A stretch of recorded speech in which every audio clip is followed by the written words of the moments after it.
रचना बैनर्जी खड़ी होकर कह रही है कि ममता बनर्जी के साथ कोई दुश्मनी नहीं है। दुश्मनी क्यों होगी भैया, आपको तो टिकट दी है। अभी कह रही है कि मुझे एक पार्टी के साथ काम करना है, तो आप बीजेपी के साथ खुल्लम खुल्ला काम कीजिए ना। कानून का इस्तेमाल करेंगे। यस, वो जो 20 हम लोग ऑलरेडी डिस्क्वालिफिकेशन पिटीशन दे दिया है। और क्या प्रोसेस है इसका, थोड़ा प्रोसेस बहुत सिंपल है। देखिए, डिस्क्वालिफिकेशन पिटीशन नॉर्मली ये ग्रुप से एक साथ करते हैं, हम लोग इंडिविजुअली किया है। इंडिविजुअली क्या, मिताली बाग के ऊपर क्या है, शताब्दी राय के ऊपर क्या है, हर केस में हम लोग ने एग्जाम्पल दिया है कि ये वॉलंटरीली कहा है कि हम तृणमूल कांग्रेस के साथ जुड़े नहीं चाहते हैं। दैट मीन्स 10th शेड्यूल का 2(1) में ये डिस्क्वालीफाई होता है, प्लस ये 4 में 10th शेड्यूल का पार्ट 4 में ये खुद ही बोला है कि हम क्या नेशनल क्या पार्टी है, जो पार्टी का नाम ही नहीं जानता है, उस एनसीपी पार्टी के साथ हम जुड़ेंगे। तो अब मर्जर तो आप लेजिस्लेटिव पार्टी कर ही नहीं सकते, तो आप पॉलिटिकल पार्टी तो हुआ नहीं है मर्जर हमारा।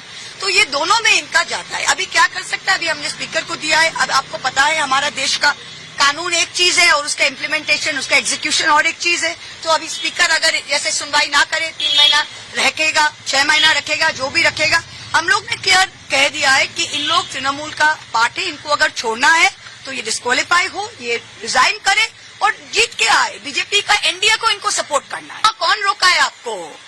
आप रिजाइन कीजिए, बीजेपी से टिकट लीजिए, जीत के आइए हुगली से। किसने रोका है?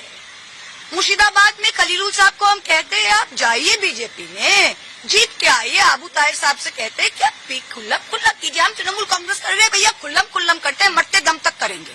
कोई रहे कोई ना रहे, हम करेंगे। जिसको रहना है रहे, जिसको नहीं रहना है भाड़ में जाओ। बंगाल की जनता ने 2,60,00,000 वोट हमें दिया है और जनता हमें अंडे फेंकने नहीं आ रही है। बीजेपी के 4 बदमाश आ रहे, ये कितना दिन इनका दम है हम भी देखेंगे।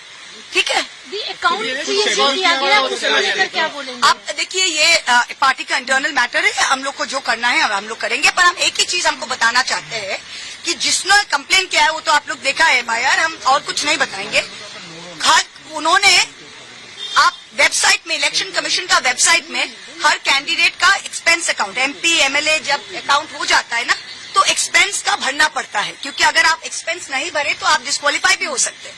तो हर एमएलए, जो ऋतव्रत बोलिए, संदीपन बोलिए, सब एमएलए का आप एक्सपेंस अकाउंट अगर आप इलेक्शन कमीशन का वेबसाइट में देखिएगा तो वहां पे एब्स्ट्रैक्ट में source of funds, bank transfer, RTGS, all India Trinamool Congress 25 lakh लिखा हुआ है।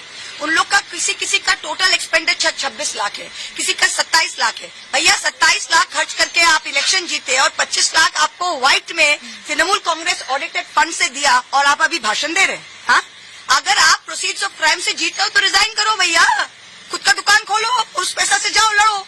लेकिन वो लोग रिजाइन नहीं कर रहे, उनका रिजाइन नहीं, क्योंकि उनका शर्म नहीं है, उनको यहाँ से भी खाना है और वहाँ से भी खाना है भाई। रिजाइन करे, रिजाइन करके जीत के आएंगे और बीजेपी उनको टिकट देगा। वो तो हर बीजेपी आदमी को, देखिए बीजेपी ने साफ कर दिया हमको तृणमूलीकरण नहीं करना है। बीजेपी जिस एमएलए को, जिस जिला परिषद को, जिस पंचायत को इतना दिन चोर चोर चोर चोर बोला, अगर आज तो उनके साथ ही वो घर में बैठ रहे, उनके साथ ही एक थाली में खा रहे, तो कल अगर रचना बैनर्जी को ले, शताब्दी राय को ले, काकोली को ले, तो उनके अगेंस्ट में जो बीजेपी खड़ा हुआ था उसको तो टिकट डिनाई करके इनको टिकट देना पड़ेगा। तो अपना संगठन कैसे चलाएगा? तो बीजेपी इनको लिया है 2 साल इनको ये डीलिमिटेशन बिल पास करने के लिए। वो अब अभी बहुत डेस्परेट हो गया है डीलिमिटेशन बिल पास करने के लिए। जब डीलिमिटेशन बिल अगर हो सके, खुदा ना खास्ता अगर कर सके, करेंगे। उसको जैसा लिया है वैसा फेंकेंगे। ना हमारे टिकट में कभी जीत सकेंगे, ना बीजेपी उनको कभी टिकट देगा। There political career is finish. Definitely हम लोग लेके देखिए, disqualification is black and white, ये आप भी समझ सकते हैं। The disqualification act, the anti defection is very clear.